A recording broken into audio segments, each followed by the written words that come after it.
ভাৰতৰ পাৰ্লিয়ামেণ্টৰ লোকসভাৰ যি নিৰ্বাচন ইয়াত অনুষ্ঠিত হ'ব মই আপোনালোক সকলোলৈকে অনুৰোধ জনাইছো যে আপোনালোকে ভাৰতবৰ্ষত গণতন্ত্ৰ অক্ষুণ্ণ ৰাখিবৰ কাৰণে যাতে যি সাম্প্ৰদায়িক বীজ বাষ্প ছটিয়াই বিজেপি চৰকাৰে আৰু বিজেপি দলটোৱে ভাৰতবৰ্ষৰ সাধাৰণ জীৱন বিপৰ্যস্ত কৰি পেলাইছে আপোনালোকে যেন গণতন্ত্ৰক শক্তিশালীভাৱে পুনৰ প্ৰতিষ্ঠা কৰিবৰ কাৰণে আৰু বিশেষকৈ আমাৰ চাৰিওফালে যি ধৰে ধৰ্মান্ধতা অবিশ্বাস বিদ্বেষ ঘৃণা আৰু বৈষম্যৰ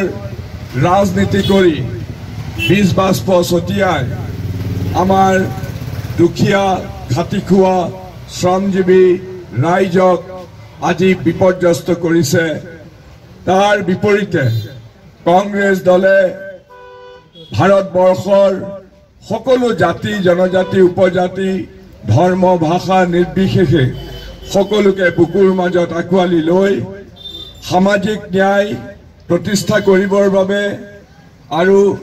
যিসকল অতি দুৰ্ভগীয়া খাটিখোৱা শ্ৰমজীৱী লোক তেওঁলোকৰ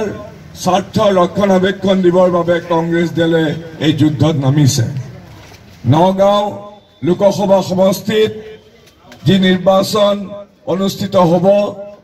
আপোনালোকে জানে যে মই কংগ্ৰেছ দলৰ মনোনীত প্ৰাৰ্থী হিচাপে মই একেলগে দুটা সাম্প্ৰদায়িক শক্তিৰ বিৰুদ্ধে আজি যুদ্ধত অৱতীৰ্ণ হৈছো এফালে বিজেপি দল আৰু আনটো হ'ল UDF দল এই দুয়োটা দল দেখাই শুনাই ইটো দল সিটো দলৰ বিৰুদ্ধাচৰণ কৰে কিন্তু আমি সকলোৱে জানো যে UDF আৰু বিজেপি দল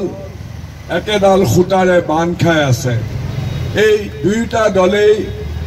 পৰস্পৰে পৰস্পৰৰ পৰিপূৰকৰ কাম কৰে মই আজি আপোনালোকে ইয়াত সমবেত হৈ মোক ইয়াত